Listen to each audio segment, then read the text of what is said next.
السلام علیکم ورحمۃ اللہ تعالی وبرکاتہ۔ نحمدہ ونصلی ونسلم علی رسولہ الکریم، اما بعد۔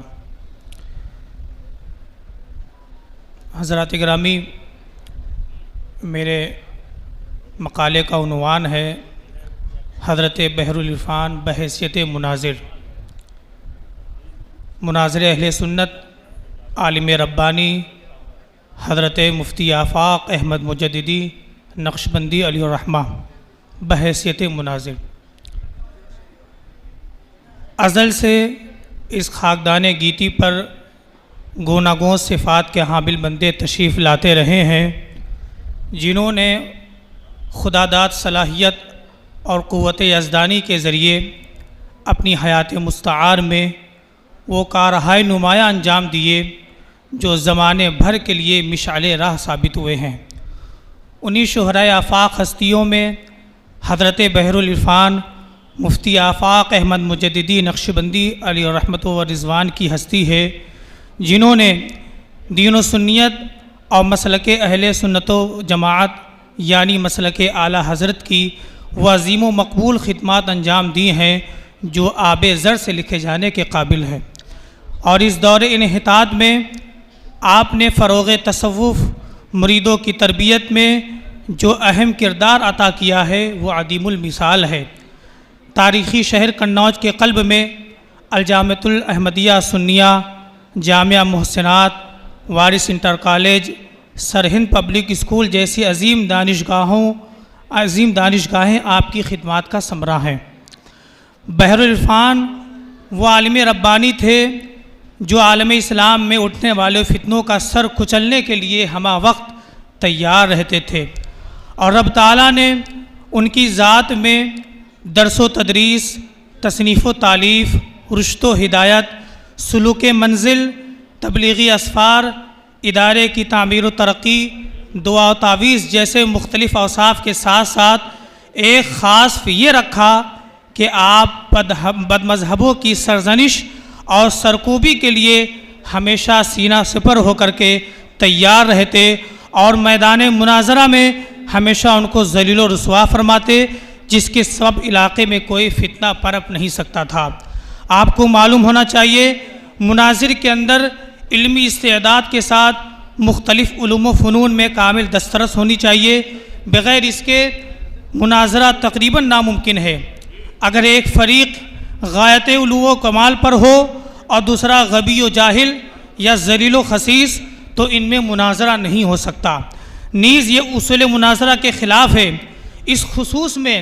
جب ہم حضرت بحر العرفان کی حیات کا مطالعہ کریں تو معلوم ہوگا حضرت بحر العرفان نے اپنی خداداد صلاحیتوں کے ذریعے کئی ایک مناظرے کیے اور رب تعالیٰ نے آپ کو فتح و نصرت کی دولت سے ہمکنار فرمایا اور آپ کے ذریعے حق کا پرچم بلند فرمایا، اور سینکڑوں گمشتگان راہ اہل سنت و جماعت کے دامن سے وابستہ ہو گئے۔ یوں تو آپ نے کئی ایک مناظرے کیے، مگر ان میں سے چند مناظرے قابل ذکر ہیں۔ نمبر 1 علی پور ضلع ایٹا کا مناظرہ، نمبر 2 ندرالہ ضلع ایٹا کا مناظرہ، نمبر 3 رہولہ کا مناظرہ جو تحصیل بلگرام شریف ضلع ہردوئی میں ہوا،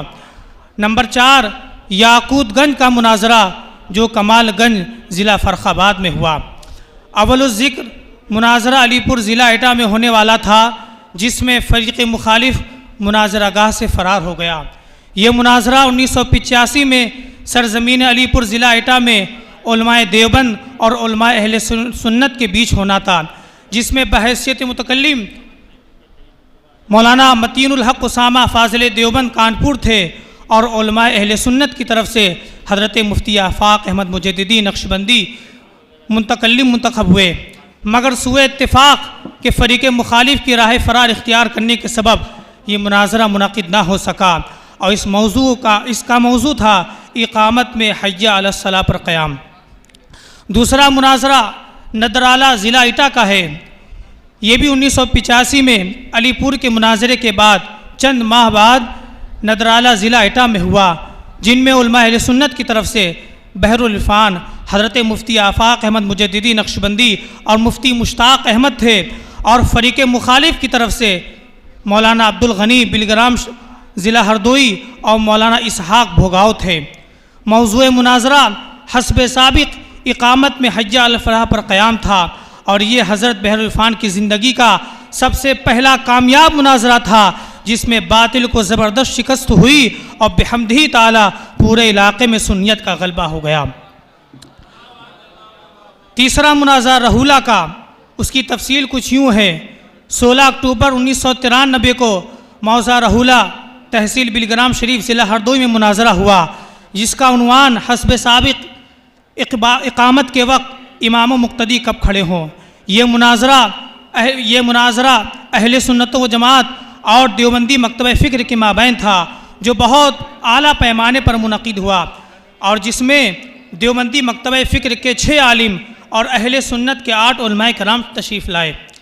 ان 6 عالموں میں 2 عالم مولانا عبدالغنی کے فرستادہ تھے، جن میں مولانا انیس احمد آزاد قابل ذکر ہیں، کیونکہ یہی ان کے منتخب کردہ مناظر تھے، جبکہ اہل سنت کی طرف سے مناظر اہل سنت حضرت مولانا شہادت حسین صاحب صدر المدرسین جامعہ مظہر العلوم گرسہائے گنج منتخب تھے۔ دیوبندی موصوف اولاً اپنی چرب زبانی اور ہمادانی کے سبب سامعین کو بڑے طراق انداز میں جاذب اور دلکش جملوں کے سیج پیش کر رہے تھے، اور ابتدائی سے غیر ضروری مباحث میں لگ گئے۔ اپنے مد مقابل مناظر اہل سنت حضرت مولانا شہادت حسین صاحب سے اصول مناظرہ و موضوع مناظرہ سے کنارہ کش ہو کر نحوی اور صرفی بحث شروع کر دی۔ آخرکار ناچار ہو کر حضرت بحرالعرفان مفتی آفاق احمد مجددی نقشبندی بانی الجامعۃ الاحمدیہ سنیہ قنوج نے اپنے ہاتھ میں کمان لی، اور پورے روب و دبدبہ کے ساتھ دیوبندی مولوی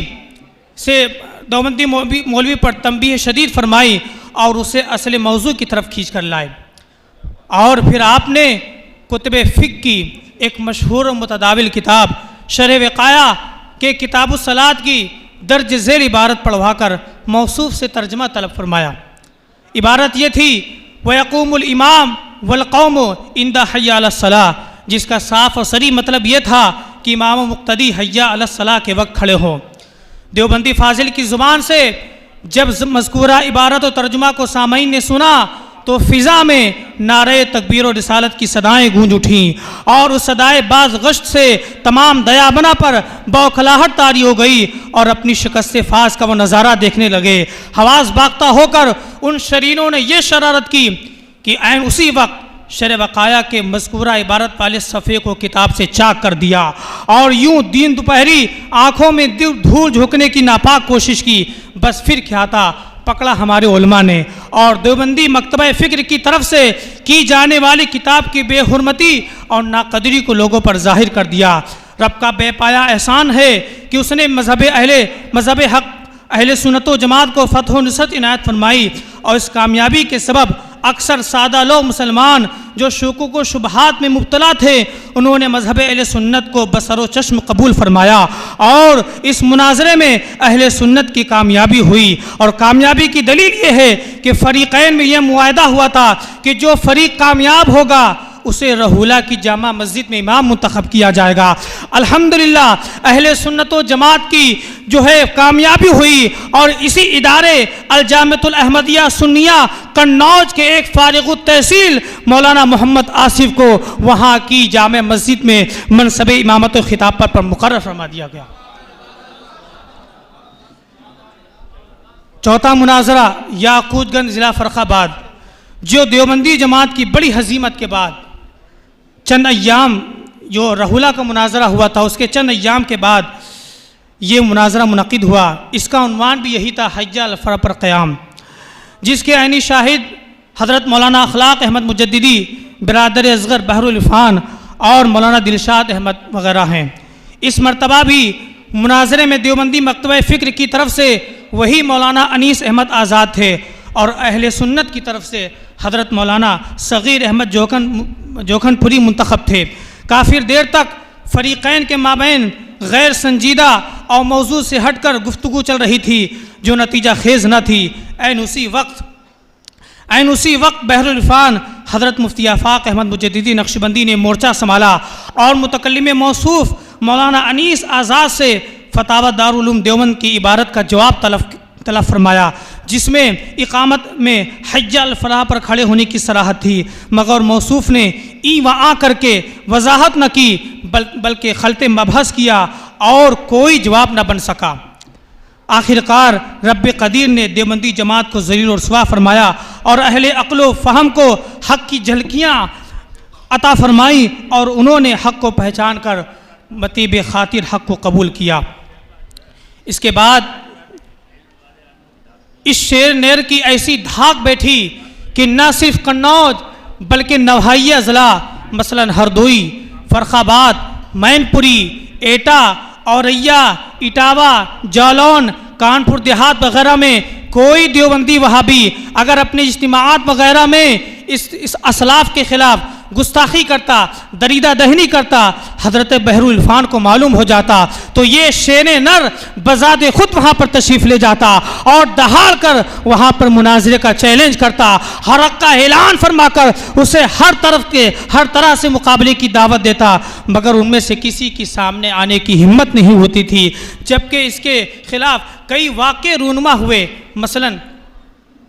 ہیرا روشن پور تحصیل بلگرام میں یہ ایک واقعہ ہوا کہ علماء دیوبند میں مولانا عبدالغنی اور انیس عالم آزاد نے سرکار اعلیٰ حضرت کی شان میں گستاخیاں کی۔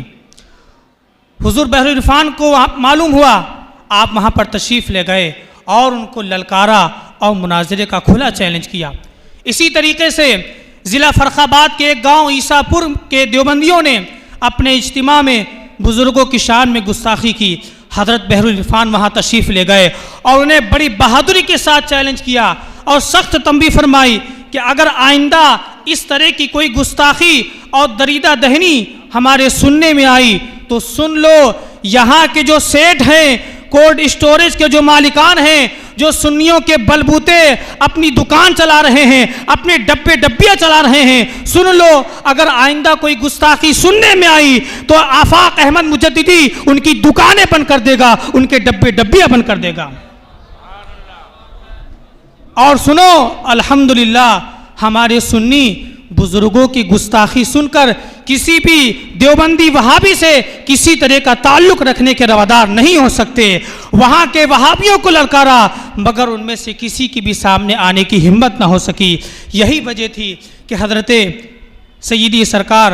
اویس مصطفیٰ واسطی زیدی بلگرامی زیدہ شرفوم نے حضرت بحر العرفان کے وصال کے بعد بھرے مجمع میں اعلان فرمایا کہ اب اہل سنت میں علاقے